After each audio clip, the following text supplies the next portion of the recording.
नमस्कार मंडळी, चला तर आज आपण बनवूयात अंड्याचं कालवण किंवा रस्सा पण बोलू शकता।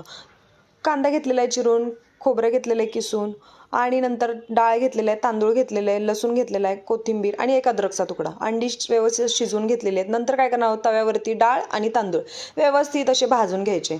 तर हे चांगलं व्यवस्थित असं भाजून घेतल्यानंतर एका ताटामध्ये साईडला काढून घ्यायचं। नंतर काय करणार आहोत, कांदा चिरून घेतलेला तो व्यवस्थित असं भाजून घ्यायचा, थोडंसं तेल सोडायचं त्याच्यामध्ये आणि छानपैकी असं भाजून घ्यायचा। हे कालवण आपण गावरान पद्धतीने बनवणार आहोत। याची टेस्ट एक नंबर लागते। तुम्ही पण नक्की ट्राय करा अशा पद्धतीने आणि कमेंटमध्ये नक्की सांगा कसं बनलेलं ते।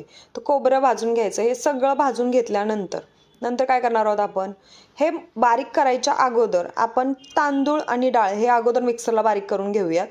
त्याच्यानंतर मग आपण हा बाकीचा मसाला बारीक करून घेणार आहोत। तांदूळ आणि डाळ मसाल्यामध्ये व्यवस्थित असं बारीक होत नाहीत, म्हणून आपण हे सगळं बारीक करून घेणार आहोत अगोदर। नंतर हा मसाला त्याच्यामध्ये ॲड करायचा आणि बारीक करून घ्यायचा, व्यवस्थित बारीक करून घ्यायचा। त्याने कालवण पण व्यवस्थित बनतं, नाहीतर काय कायांचं कालवण असं पाणी वेगळं होतं, थोडासा मसाला वेगळा असं काहीतरी बनतं। छान बारीक वाटून घेतलं की कालवण पण एक नंबर बनतं। तर मसाला असा तेलामध्ये टाकून छानपैकी असं भाजून घ्यायचा तेल सुटेपर्यंत। नंतर त्याच्यामध्ये आपण चटणी टाकणार आहोत, म्हणजे कांदा लसूण मसाला।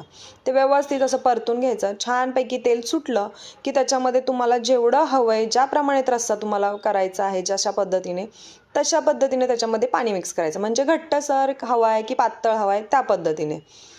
तर व्यवस्थित असं त्याच्यामध्ये पाणी ओतलेलं आहे, कशा पद्धतीने बघू शकता। त्याच्यामध्ये चवीपुरतं मीठ ॲड केलं आणि अंड्यांना असे काप करायचे आणि त्याच्यामध्ये उकळत्या कालवणामध्ये सोडून द्यायचे। त्या अंड्यामध्ये चांगला रस्सा शिरतो, छानपैकी अंडी लागतात। हे पण काही लोक भाजून घेतात।